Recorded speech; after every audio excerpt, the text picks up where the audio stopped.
So hello and welcome to Data Explorer's Market Update with me, Will Duff-Gordon. So today I've looked at the short interest and institutional investor sentiment in the European banks because prior experience of reading the securities lending tea leaves tells us that investors tend to sell their long positions or increase their shorts in the banks in those countries that are heading towards a bailout. We flagged that up in the Greek banking stocks, the Irish banking stocks, and obviously the Portuguese banking stocks, BES and BCP, over the last 12 to 14 months. So let's have a look at 200 European banks to see what is happening elsewhere. And yes, it's still about the PIIGS, but we would argue that there should be two eyes in PIIGS, and apparently some do have two eyes. So it's Ireland and Italy, because four stocks coming up with the biggest sort of negative sentiment over the last 2 weeks are Italian. Now, there is some dividend arbitrage going on in the Italian banks. The dividends coming up. There's definitely some directional short selling, in particular in Banca Monte dei Paschi di Siena, which has 7% on loan.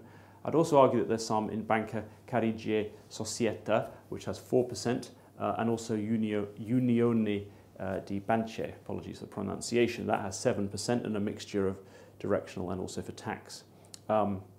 And the fourth one I have put in the report. Clearly, the crowded shorts are the Portuguese banks, the Spanish banks, and of course Commerzbank. And nothing has really changed here. So that's the thing to say is investors aren't so suddenly saying, you know, yes, we think the European Union is going to step in and rescue. They remain pretty unconfident about the future for Spain's banks and Portugal's banks with big short positions.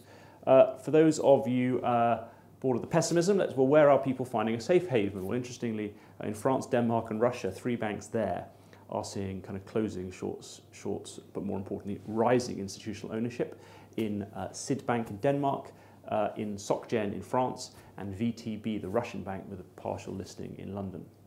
As an aside, today the FT did a review of our conference in London of the academic debate around short selling, and Pauline Skypala made a very good point, which was to say maybe short sellers need to come up with the ethics behind what they're doing to help counteract the critics. It's not just about promoting market efficiency. And so maybe controversially pointing out some of the short selling and trying to justify how ethical it is in short selling these European banks is something that I've put on the table, and I would love to look at justifying how ethical it is to short European banks, but that's for another time. If you'd like to read my report, it is at dataexplorers.com/news.